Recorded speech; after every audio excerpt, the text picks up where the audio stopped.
And now we are joined on the phone by David Griem, Bob Bashara's attorney. Mr. Griem, thank you for being with us. What can you tell us about the developments at the Bashara home and Michigan State Police and Grosse Pointe Park showing up this morning?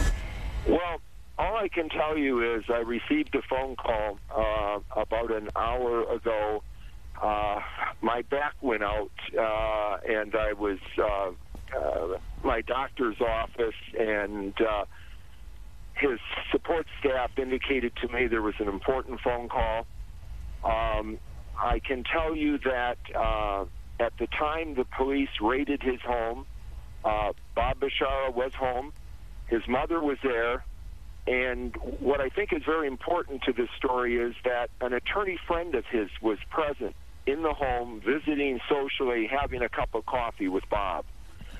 The attorney friend asked to see a search warrant when the police came to the door. The police refused to show a search warrant. They indicated to the attorney that everything was suppressed. Bob Bashara has nothing to hide.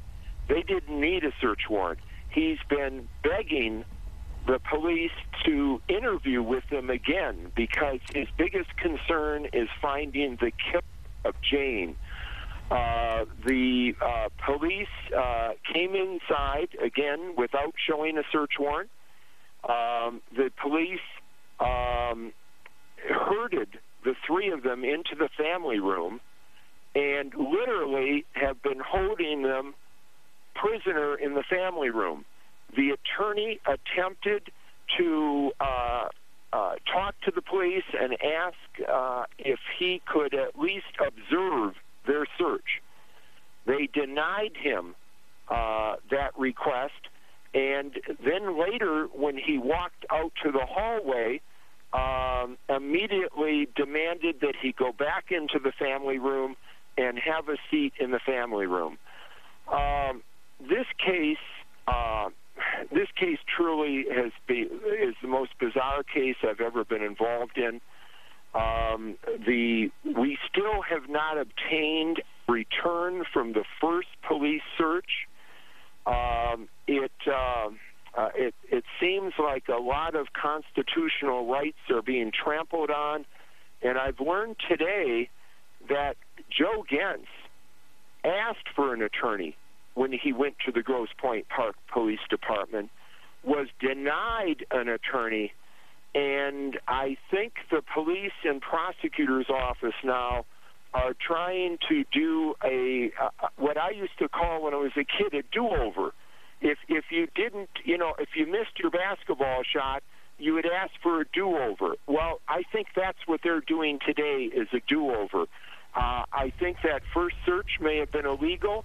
I think their detaining Joe Gentz was illegal, and now they're trying to cut a deal with Joe Gentz so that his statements, incriminating statements we've all been told about, will not be suppressed.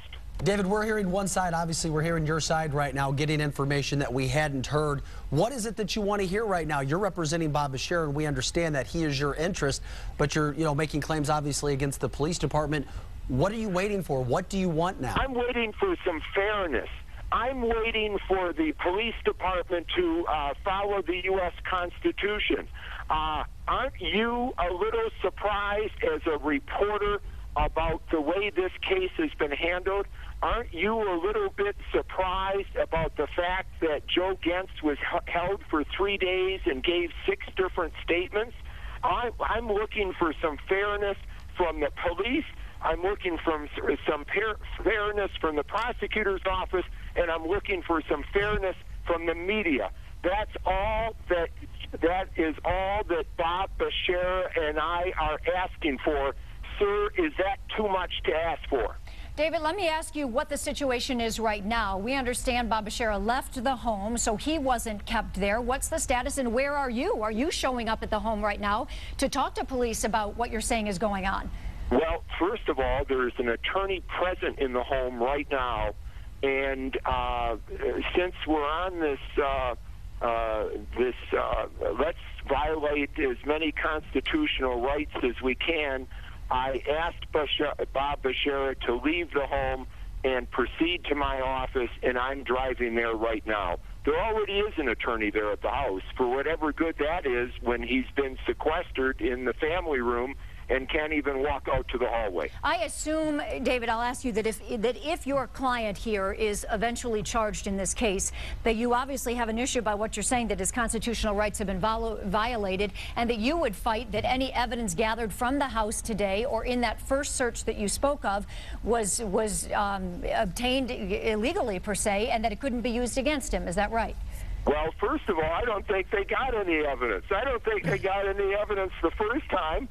I don't think they're going to get any evidence the second time.